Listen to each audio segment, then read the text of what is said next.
Hey, save my coin budget friends. It's your girl Shalisha, and in today's video, we are going to budget out my second April paycheck. So if you like budgeting videos, cash stuffing, sinking funds, single mother finances on a low income, go ahead and hit that like and subscribe bell so you do not miss the time when I post. If this is your first time seeing my video, hey, thank you so much for clicking on it. If you're a returning subscriber, an oldie but goodie, hey, thank you so much for coming on back.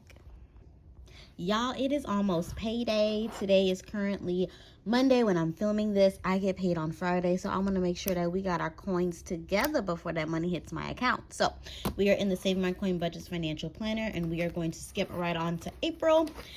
So this is my second April paycheck. So we are going to get it cracking. So I received my paycheck on the, what is Friday's date, y'all? I don't even know. I'm mad that I got my planner wet, but it's okay. We're going to keep it moving. I know I did my numbers wrong on my monthly calendar, so it's one day. What is it? The 26th? I think I can put it on the 26th. Let me know if I'm wrong in the comment section. But this is my second April paycheck. And this paycheck does have to also go into May, I believe, because I don't get my first May paycheck until, I want to say it's like the 13th or 14th. So we're going to go ahead and make sure that we have the rest of our April bills taken care of, and then making sure that we have some money to cover our bills in May. So from this paycheck, everything is going to go towards May because we have went ahead and paid all of our bills with the exception of our Discover credit card. I did go ahead and charge something on my Discover credit card because I wanted to keep it active. I have not used it since I paid it off in February, so I don't want them to think that I don't use it. So I just charged $75 on it. So we do have that for my variable. And then we also have my full-time income. I'm going to budget $1,380 like homegirl always does.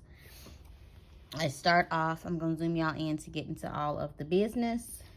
I always start off with my tithe, and my tithe is 10% of my income. And this is just thanking God for being my source, my provider, my way maker. And then I have my HOA, which is my homeowners association for my home.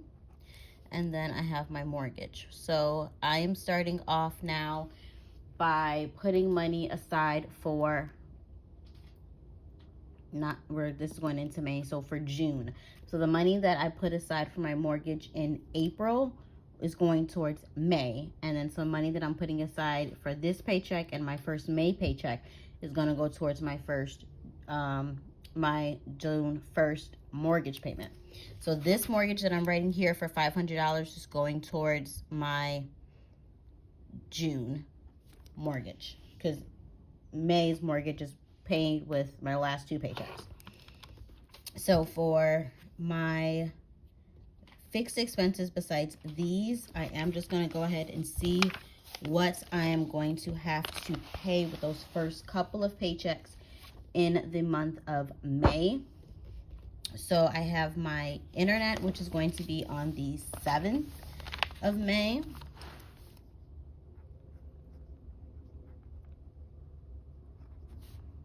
And that is $10. And then I also have my Target and my Walmart and my Ulta credit card. So we have Ulta, Target, Walmart.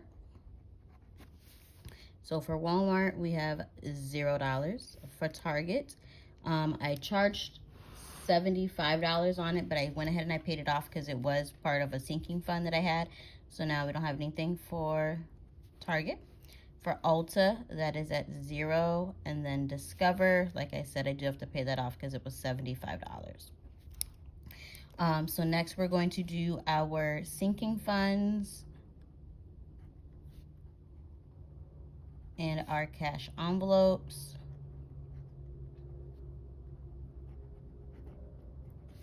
So when it comes to most of my bills are paid with my second paycheck, like my heavier bills, which would be like my State Farm, my phone bill, my NICOR gas, my electricity bill.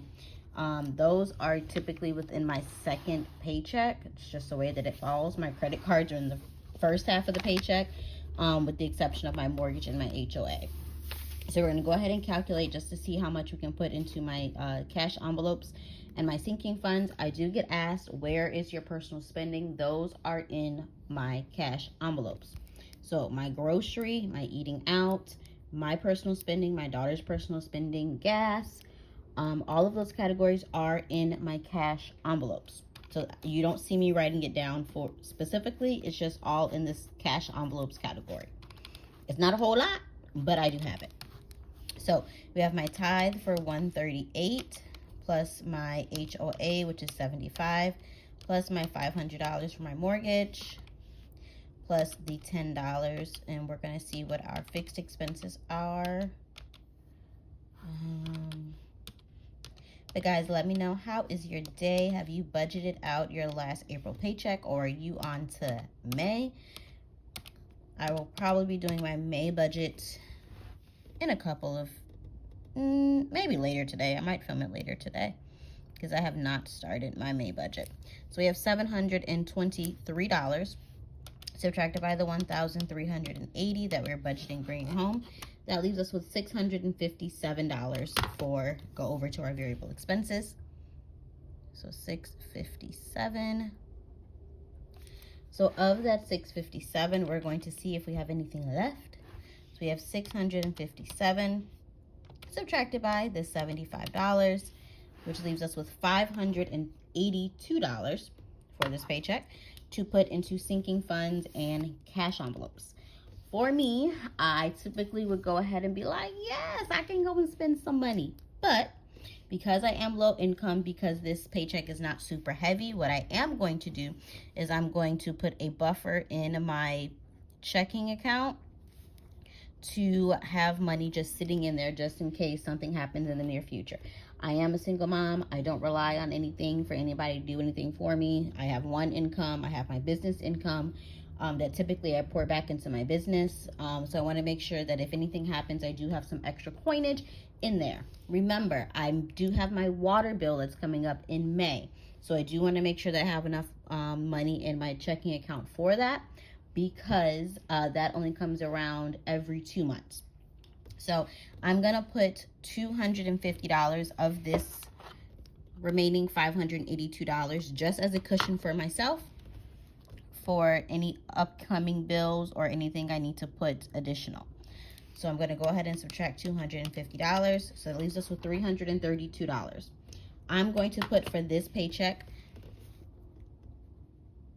$300 into my cash. No, I'm going to do $275 into my cash envelopes. And that leaves me with $57 to put into my sinking funds. So my sinking funds, again, are my daily expenses. I typically do not put $275 in there. I may think about maybe putting a little bit more into my sinking funds versus my cash envelopes, but I will see, because $275 typically is not what I put in there. It's usually around at most like $200, but we will see.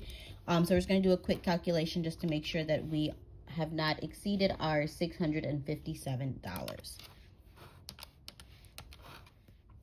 But if you are interested in the Saving My Coin Budgets financial planner, there are a couple different versions that are available. There's a physical, which I'm in now. There's a printable version, as well as a digital version if you are doing your budget digitally. So iPads, tablets, whatever works best for you. So we went ahead and zeroed out that budget. That means we have given every dollar a name, a place, and a home. So we are hoping that this is how everything works out. But you know, life changes. So we'll see how it goes on Friday. I thank you so much for watching and being the best part of the Saving Fam. I hope you have a blessed day. Bye.